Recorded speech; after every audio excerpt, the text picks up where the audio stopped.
साथियों, तीसरा जो ग्राउंड आज हम डिस्कस करेंगे पार्ट नंबर 2 में वो क्या है कि जो भी इलेक्ट्रॉनिक एविडेंसेस कलेक्ट हुई हैं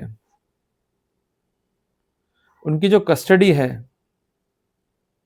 वो कॉम्प्रोमाइज नहीं होनी चाहिए। मैं कई बार देखता हूं कि रिकॉर्ड पे नहीं होता है मालखाना,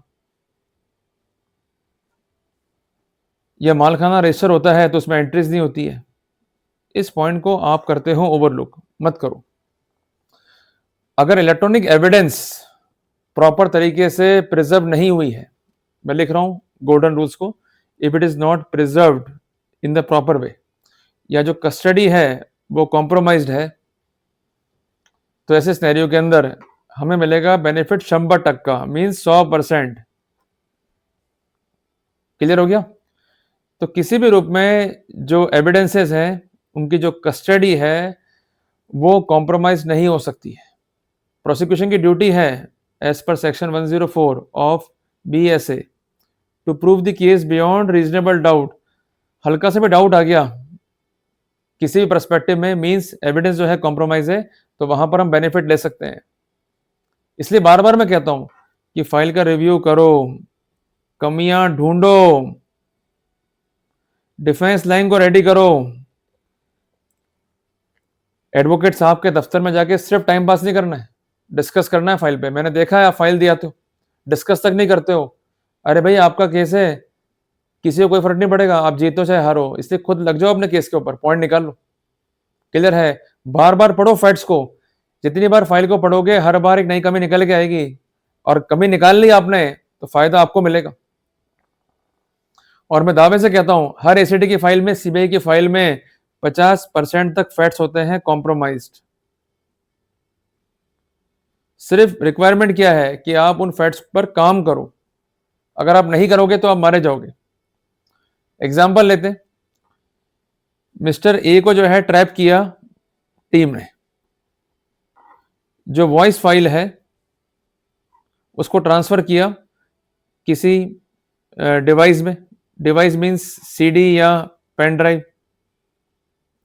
पर ये रही किसकी अभिरक्षा में लंबे टाइम तक बिफोर ट्रांसक्रिप्शन, इस बात की एविडेंस फाइल पर नहीं है, तो एविडेंस क्या होगी? कॉम्प्रोमाइज। क्लियर हो गया? इसके अलावा ड्यूटी है प्रोसिक्यूशन की to follow the guidelines of honourable supreme court judgement, जिसका स्पेसिफिकेशन है AIR 1986 supreme court page number 3। बहुत ही फेमस जजमेंट है ऑनरेबल सुप्रीम कोर्ट का, इसकी भी अक्षरशः पालना सुनिश्चित करनी होगी। टेम्परिंग को रूल आउट करना है। क्लियर है? इसके अलावा आप ले सकते हैं राय साइबर एक्सपर्ट से भी इलेक्ट्रॉनिक एविडेंस में। अगर साइबर एक्सपर्ट की निगाह में एविडेंस जो है कॉम्प्रोमाइज्ड है, या उसमें कटिंग्स है, काट छाट है, या AI टूल का यूज हुआ है, इस बात की संभावना है, तो हम क्या कर रहे हैं? क्रिएट कर रहे हैं डाउट। और हमें हमारा केस जो है प्रूव नहीं करना है बियॉन्ड रीजनेबल डाउट, हमें सिर्फ एक डाउट क्रिएट करना है जिसका पैरामीटर क्या है? Probable defence.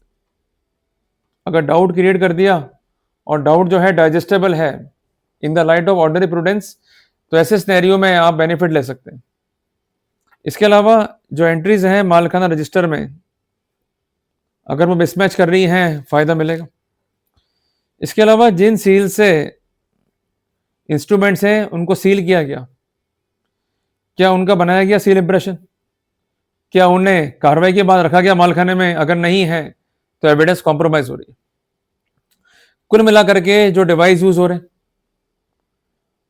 उस पर्सपेक्टिव में, और कार्रवाई के बाद उनकी क्या कस्टडी है उस पर्सपेक्टिव में, specific evidence must be on record. अगर लिंकिंग एविडेंस ब्रेक हो रही है, we could have the benefit.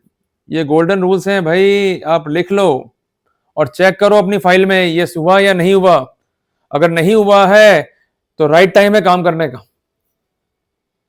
अन्यथा क्या होगा? कन्विक्शन हो जाएगा, फिर ये पॉइंट रेज नहीं कर पाओगे बिफोर हाई कोर्ट, फिर कहते रह जाओगे अब पछताए क्या हुआ, अब चुग गई चिड़िया खेत। किधर है बात ये? और कहते भी है ना, काल करे सो आज कर, आज करे सो अब। निकालो फाइलें अपनी और मेहनत करनी है अपने को। क्लियर हो गया अपने को? चलो आगे, मिस्टेक नंबर 4, जहां पर रिकॉर्डिंग करनी है क्या वो प्लेस प्रॉपर है रिकॉर्डिंग के लिए अथवा नहीं।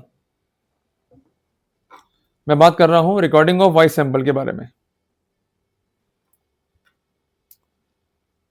अगर वो स्थान प्रॉपर नहीं या स्थान जो है काफी नॉइस पूर्ण है, तो ऐसे सिनेरियो में मैनिपुलेशंस की स्थितियां रहती है, और जो फॉरेंसिक कंपैरिजन है उसमें जो एक्यूरेसी है वो भी मिनिमम हो जाती है। इसलिए ये भी आपको ऑब्जर्व करना है कि जहां पर आपका सैंपल लिया जा रहा है वो स्थान क्या नोटिफाइड है या नहीं है, वो स्थान प्रॉपर है या नहीं है, कहीं नॉइस तो नहीं है उस स्थान के अंदर।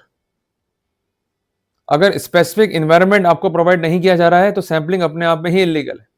इसलिए आपके पास बचाव के बहुत सारे बिंदु हैं, जानकारी के अभाव में आप लड़ नहीं पाते हो, अपने स्टैंड को रख नहीं पाते हो।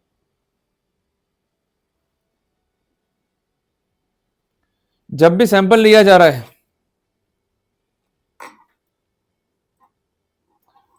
तो उस समय विटनेसेस जो है प्रेजेंट है या नहीं है, ये भी इंपॉर्टेंट है। और जो विटनेस प्रेजेंट है क्या वो निष्पक्ष है या नहीं है, ये भी इंपॉर्टेंट है। अगर विटनेस जो है निष्पक्ष नहीं है, if they are not independent, then we could have the benefit. ये सब मिल जाएगा आपको फाइल पे, पर फाइल पढ़नी पड़ेगी। मिस्टेक नंबर 6, अगर स्क्रिप्ट जो है प्रॉपर नहीं है, इस बिंदु पे जजमेंट है ऑनरेबल सुप्रीम कोर्ट का, Sudhir Chaudhary versus state of NCT. अगर उसके अकॉर्डिंग स्क्रिप्ट तैयार नहीं हुई है तो फायदा मिल जाएगा। अगर डिले हुआ है सैंपल्स को सेंड करने में तो ये भी एक डाउट जो है क्रिएट करता है। और सैंपल को भेजने से पहले सैंपल रहे कहां पर, किसकी अभिरक्षा में रहे, उनकी सेफ कस्टडी क्या थी, ये काफी इंपॉर्टेंट है। इसलिए हर एक एविडेंस जो है इंपॉर्टेंट है कि सैंपल कब निकले, कब जमा हुए, और जो था ट्रांजिट पीरियड उसमें सैंपल कहां रहे। इसलिए जितना गलती पकड़ोगे उतना फायदा ले जाओगे। इसके अलावा मिस्टेक है कॉमन कि जो सर्टिफिकेट है 65B का या 63 BSA का, वो एज पर नॉर्म दाखिल किया गया है या नहीं किया गया। अगर नहीं किया गया है we could have the benefit. Clear है। अब आता है point number 9 regarding the voice identification. ये लोग क्या करते हैं, सिंपली करते हैं वॉइस को आइडेंटिफाई, जबकि वॉइस को करना पड़ेगा mix up with the similar voice, ताकि सही आवाज को जो है पहचान सके। इस बारे में गाइडलाइंस भी है ऑनरेबल सुप्रीम कोर्ट की, पर उस तक को फॉलो नहीं करती है एसीबी या सीबीआई। ये इंपॉर्टेंट है, ध्यान रखो। अगर मिस्टेक हुई है तुरंत जो है दर्ज करो आपत्ति। इसके अलावा जो कंसर्न एफएसएल है क्या वो NABL से प्रॉपरली एक्रीडिएटेड है या नहीं है। अगर नहीं है we can have the benefit. इसके अलावा जो डॉक्यूमेंट्स तैयार हो रहे हैं रिगार्डिंग द वॉइस सैंपलिंग, उनमें क्या क्या नोटिंग्स हैं। अगर वेरिएशंस हैं टाइम में, डेट में, और प्रॉपर जो है नोटिंग नहीं है एज पर द प्रोटोकॉल, तो वहां पर हम बेनिफिट जो है ले सकते हैं। क्लियर है। इसके अलावा एक बात ध्यान रखनी है कि जो गाइडलाइंस बनी हुई है रिगार्डिंग द एफएसएल, उसकी भी अक्षरशः पालना सुनिश्चित करनी है एसीबी या सीबीआई को। अगर ये लोग ऐसा नहीं करेंगे या नहीं कर रहे हैं तो हम जो है बेनिफिट ले सकते हैं। 12 बिंदु हैं ये तो जो मैंने बताया आपको। इसके अलावा और बिंदु भी हो सकते हैं, ये डिपेंड करेंगे आपके केस पर कि फैक्ट्स क्या है, सर्कमस्टेंसेस क्या है। इसलिए आज से ही मेहनत करनी है, अभी से ही करनी है, रुकना कहीं नहीं है। क्लियर है बात ये। और इसके अलावा 3 इंपॉर्टेंट जजमेंट है, ये आपको मैं लिखवा रहता हूं। एक तो है रितेश सिन्हा का, इसका पूरा नाम है रितेश सिन्हा बनाम स्टेट ऑफ यूपी। एक है Anwar PB versus PK Bashir, और एक है अर्जुन पंडित राव वर्सेस कैलाश। ये फैसला पढ़ लेना ताकि आपको थोड़ा सा जो है फायदा मिल सकता है। और कानून पढ़ना इतना आसान नहीं है, पर कोशिश करेंगे तो फायदा ले जाएंगे। क्लियर है। और फायदा चाहे मिले 1% चाहे मिले 100%, फायदा फायदा होता है। तो कुल मिला करके हम ये कह सकते हैं कि जो भी इलेक्ट्रॉनिक एविडेंस है अगर वो एडमिसिबल नहीं होगी तो फायदा मिल जाएगा, अगर वो क्रेडिबल नहीं होगी तो फायदा मिल जाएगा, और अगर हम डाउट क्रिएट कर दें या सस्पेक्ट क्रिएट कर दें तो हमें जो है फायदा मिल जाएगा। क्योंकि हम अक्यूज्ड हैं, हमें डिफेंस का पूरा मौका है, और अगर हमें ये मौके नहीं दे रहा है प्रोसिक्यूशन, उसे कॉम्प्रोमाइज कर रहा है, तो वहां पर हम लड़ सकते हैं अपने राइट्स के लिए। क्लियर हो गया अपने को? देखिए कितना था आसान। अगर मेहनत करोगे तो लड़ पाओगे, और मेहनत नहीं करोगे तो आप डिफीट खा जाओगे। इसे संकल्प ले लो, हम खुद मेहनत करेंगे, अपनी फाइलों खुद से पढ़ना है, किसी पर डिपेंड नहीं रहना है, पूरे नोट्स रेडी करो, then go to council to discuss कि अब क्या करना है, जो हमारी स्ट्रेटेजी है वो एज पर लॉ है या नहीं है।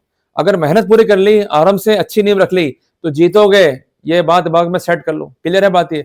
और एक बात दिमाग में चीज सेट करनी है आपको, ये केस आपका अकेले का केस नहीं है, ये केस है हम सबका, हम सब मिलकर लड़ेंगे। अगर मिलकर लड़ेंगे तो जीतेंगे भी। क्लियर है बात ये? इसलिए there is nothing to worry about. अगर आप इनोसेंट हैं, आपने कोई गलत काम नहीं किया है, तो लड़ो अपने अधिकारों के लिए। जल्दी मिलेंगे एक नए अध्याय में।